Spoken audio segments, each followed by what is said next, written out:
Hey guys, welcome back to the channel. So today we have something awesome. We're unboxing all the parts that I ordered for the Jeep. I still have some more on the way. The small stuff so we can complete the lift, like spring isolators. I just ordered those. I do need sway bar disconnects, which I haven't ordered yet. I need to save up some money. I'm kind of low right now.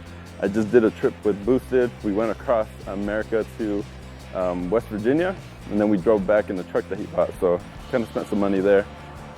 So I just need to save up a little bit more and then I'll buy more parts. But anyways, I hope you guys enjoy this video. We are unboxing all the parts for the Jeep.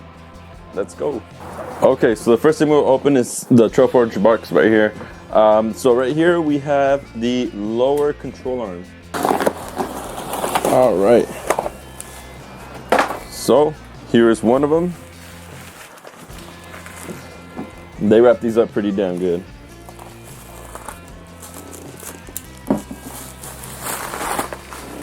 Oh yeah. So there's part of one. Now this is one of the reasons why I went with Trailforged, and it is because of this. So this is the Johnny joint, as you can tell.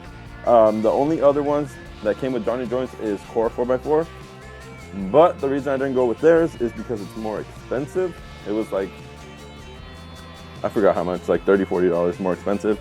And these are actually better built than the ones from Core, in my opinion. I'm going off of the specs. I mean, look how massive this thing is. I went with bare steel because it also knocked down $10, and I was just trying to get the best deal. So yeah, so yeah, this looks like high quality, and I'm actually glad I went with Trailforged on this one for sure. And if you order Trailforged, it always comes with some candy and some stickers, so that's awesome.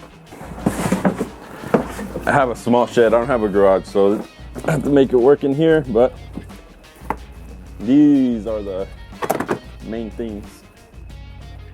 All right, you ready? Oh yeah. Check this out. So these are for the front right here. And these are the Rusty's 4.5-inch lift springs.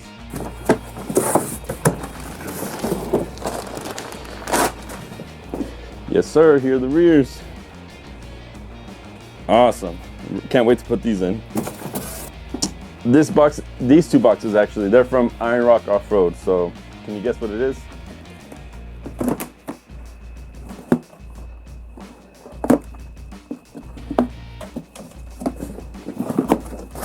This is what I'm excited for right here. These are the things that cost an arm and a leg, but are well worth it. Check this out. Holy crap. That is massive. Hopefully I don't scratch the control arm. Oh, I scratched it a little bit. No big deal. Oh my God. Check this out. Dude. Oh my God, these are massive, man. Super thick steel. Kind of looks like the Trailforged. Let's see if I see. Yeah, about the same thickness. So these are the Iron Rock long arms, and they come with the flex joint, which I have to build myself. So I will be making a video on how to put the flex joints together. But Jesus Christ, no wonder the box was heavy.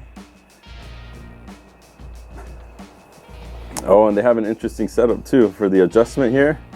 It's like clamps together. That's pretty cool.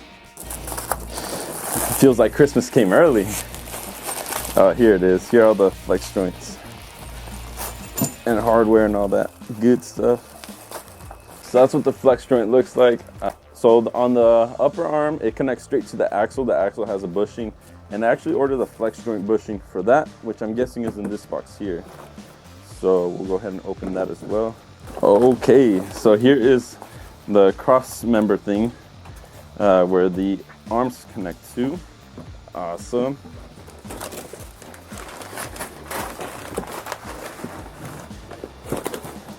Here are the plates for the long arms. I'm guessing these are the ones from the side, and this is the one for the middle. I'm not sure.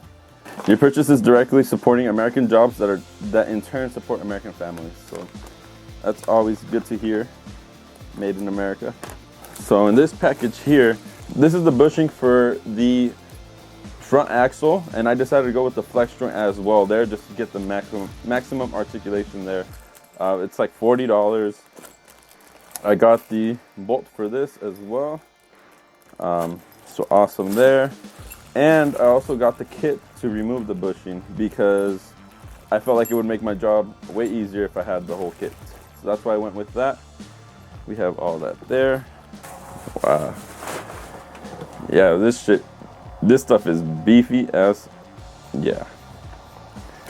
It feels pretty heavy too. All right, so now everything is open. Now I know what I have. I'll probably go into the parts with more detail myself, just to make sure I got everything and, you know. All right, so there are all those parts, and I'm gonna be honest with you guys. If it wasn't for you guys watching and sharing the videos and all that, I probably wouldn't have bought those parts there. Some of that money did come from YouTube, so I appreciate you guys that are supporting me. So we got the long arms, the springs. I ordered the spring isolators, so those will be coming in soon. I don't have shocks on the way, but the ones that I do have on here are meant for 4-inch lift, which I don't have. So they do bottom out. That's why one of them is leaking. But I'll use those meanwhile until I can save up for some shocks. And then for the wheels and tires, I am selling these here. So if you're in SoCal and you're interested, I'll hook you up. I do have the 15-inch wheels in my shed, as you guys can tell from the background.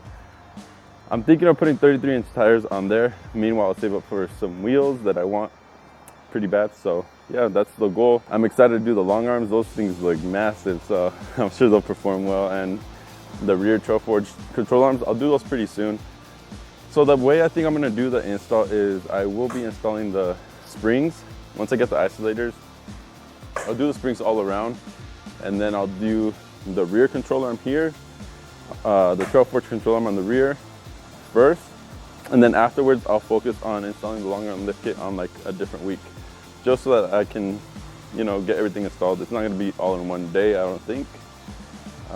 But yeah, this should be a fun project, and I hope you guys do enjoy the videos that I will be making about this. So if you guys enjoy the videos, like I said, please, you know, give it a like, leave a comment down below, and most importantly, share with your friends, because that is what helps me out a lot to get more exposure, more recognition on working on the Jeep. And another thing is, I'm not a professional, so I'm just, you know, one of you guys just doing it at home. This is pretty much one of the first cars that I'm wrenching on myself, and obviously I have help with some buddies, you know, like Boosted. He knows what he's doing a lot, so he helps me out a lot. Chris also helps me out. I don't have a garage. This is not my garage there. There's actually a sign that says no parking, but I don't have a garage.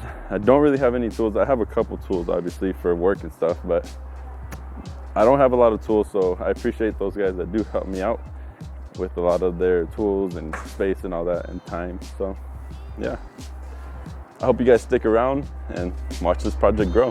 All right, thank you. Peace.